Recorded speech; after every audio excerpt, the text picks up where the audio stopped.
এবার আমরা বহুভুজ অঙ্কন করা শিখব। মনে রাখবো বহুভুজ অঙ্কনের সময় আমাদের শ্রেণী মধ্যমান লাগবে। কি লাগবে? আয়তলেখের সময় কি লাগছিল? অবিচ্ছিন্ন শ্রেণীসীমা। তাহলে এবার লাগবে কি? শ্রেণী মধ্যমান। মনে রাখবো এটার জন্য শ্রেণী মধ্যমান লাগবে। তাহলে শ্রেণী মধ্যমানটা টেনে নিব। আর একটা কি ঘর লাগবে? গণসংখ্যা তো থাকবে। তার মানে এটার ক্ষেত্রেও তিনটা ঘরই লাগবে। কয়টা লাগবে? তিনটা। তার মানে যত যে তিনটা আট করা শিখবো, বহুভুজ, আয়তলেখ আর অজিত রেখা, সবার জন্য তিনটা ঘর লাগবে। কিন্তু প্রত্যেকটার জন্য আলাদা আলাদা জিনিস লাগবে। যেমন এটার জন্য আয়তলেখের জন্য আমরা শিখে আসলাম অবিচ্ছিন্ন শ্রেণীসীমা, বহুভুজের সময় কি? শ্রেণী মধ্যমান, আর অজিত রেখার সময় ক্রমজোড়িত গণসংখ্যা লাগবে। কি লাগবে? ক্রমজোড়িত গণসংখ্যা। তার মানে এটাতে আমরা হচ্ছে শ্রেণী মধ্যমান লাগবে। শ্রেণী মধ্যমান, এটা কি? গণসংখ্যা।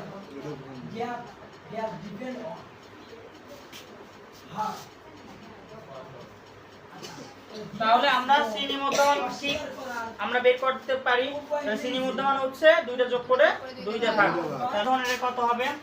তাহলে 41 আর 50 যোগ করলে কত? 91। 91 কে 2 দিয়ে ভাগ করলে কত? 45.5। আমরা শ্রেণীর ব্যবধান হচ্ছে কত করে? 10 করে।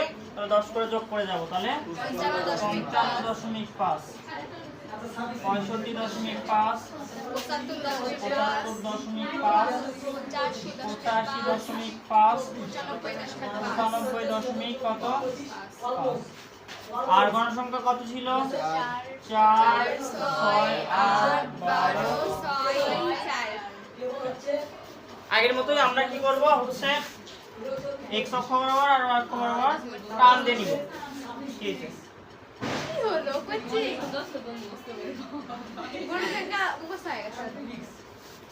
আচ্ছা, তাহলে আমরা x অক্ষ বরাবর এবং y অক্ষ বরাবর কি করব? দাগ দিব আগের মতোই। আগের মতোই আমরা মনে রাখবো যে হচ্ছে লেখাটাও একই, শুধু হচ্ছে গণসংখ্যা। এখানে আমরা গণসংখ্যা এদিকে শ্রেণী মধ্যমান নিব আর এদিকে গণসংখ্যা নিব, যে কয় ঘর করে সে কয় ঘর করে, এবং উপযুক্ত তথ্যের মাধ্যমে কি অ্যাড করব? এবার শুধু আয়তলেখের জায়গায় বহুভুজ অঙ্কন করব। তাহলে আমরা এপাশে এক একটা ঘর নেই।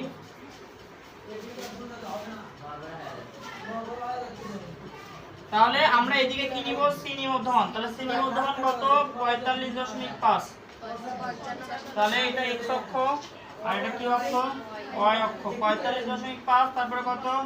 55.5, 65.5, 75.5, তারপরে কত? 85.5, 95.5। আমরা এদিকে কি নিব? এদিকে নিলাম শ্রেণী মধ্যমান। কি? শ্রেণী মধ্যমান। আর এদিকে নিব আমরা গণসংখ্যা 1, 2, 3, 4। তাহলে এটা কত? 5, 10, 15, 20।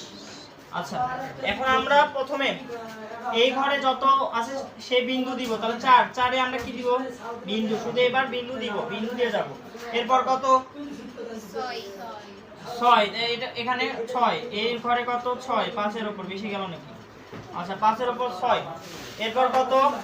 এরপর হচ্ছে 8, 10 এর নিচে 8। ধরো এটা 8, এটা কি? 8, তারপরে 12, 10 এর উপর। তাহলে 10 এর উপর কি? 12। তারপরে কত? তারপরে 6, আবার 6, 6 এই সোজা ছিল তাই না? 6, তারপরে কত ছিল? 4। তাহলে 6 ছিল, আমরা 4। এখন আমরা যা করব কি?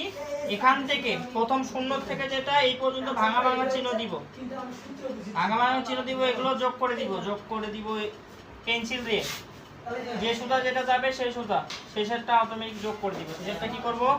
অটোমেটিক শেষেরটার সাথে যোগ করে দিব। শেষেরটার সাথে কি করে দিব? যোগ করে দিব। না, শেষেরটা ভাঙা ভাঙা না, শেষেরটা এই অটোমেটিক আমরা কি করে দিব? শেষেরটার সাথে যোগ করে দিব। এর মধ্যে আমরা কি করব?